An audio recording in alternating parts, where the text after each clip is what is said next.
Peace. I am Cherokee with Tell 'em Tribe Tarot, and I am coming to you with your week ahead quick read. Take what resonates and don't latch on to what doesn't. And if you want to book a personal reading, the link will be in my bio. And let's get into it. So, beautiful angels, spirit guides, and ancestors, please provide me with the guided messages for the person who is watching this right now. This is your week ahead reading. So the first card that I pulled is the High Priestess. At the beginning of the week, just listening to your intuition and not allowing too much of the outside influences to affect what you feel internally. I feel and see that you operate best when you have a clear picture of what you're doing. And I feel like planning what you want to say. If it's a conversation that needs to happen, you need to listen to what it is that you want to, how you want to be seen, how you want to be heard. And don't speak unless you know that the voice and everything that's coming out is going to be representing you wholeheartedly. So at the beginning of the week, your guides are just saying to look within and to use your intuition to balance out what's happening in your life.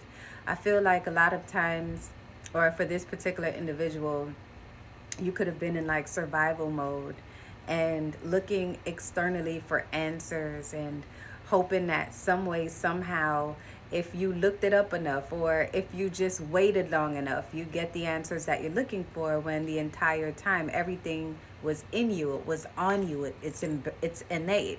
So at the beginning of the week, you are going to be tasked with looking within and using what you know to tread forward.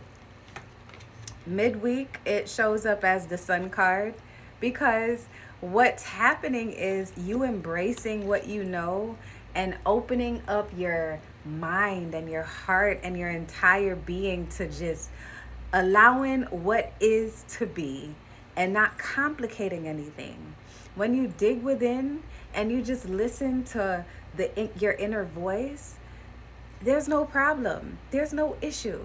Even if it causes some kind of contrast or conflict with whomever doesn't understand it, as long as you're being true to who you are, it doesn't matter. As long as you're being respectful, it doesn't matter. Your guides are saying to look for your happiness in the smallest and simplest of things. You don't need to go out and spend an extravagant amount of money to be happy. You can find happiness in every moment, and just being kind to yourself, being kind to someone else, or just holding space for yourself and setting your boundaries and enforcing them. So I feel like your guides are saying towards the middle of the week, just embrace what you like to do. Sometimes you got to be a little bit selfish. You got to block off time for you and hold yourself accountable to have people respect that. And if they can't respect that, then you got to neglect that.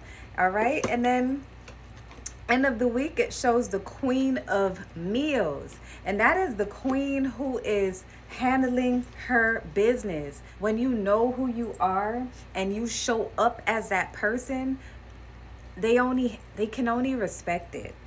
And looking at this with an overall view, when you package things properly in a way that you believe, people will believe it as well. You can manifest anything that you want when you truly know that you deserve it and that you want that. So I feel like overall, your guides are saying, look, focus on you. Focus within. Project that natural energy that you have. Moderate the things in your life with confidence. Like the Queen of Pentacles, she gets things done. She doesn't second guess what she has going on. She knows where things are. She knows how to utilize her resources.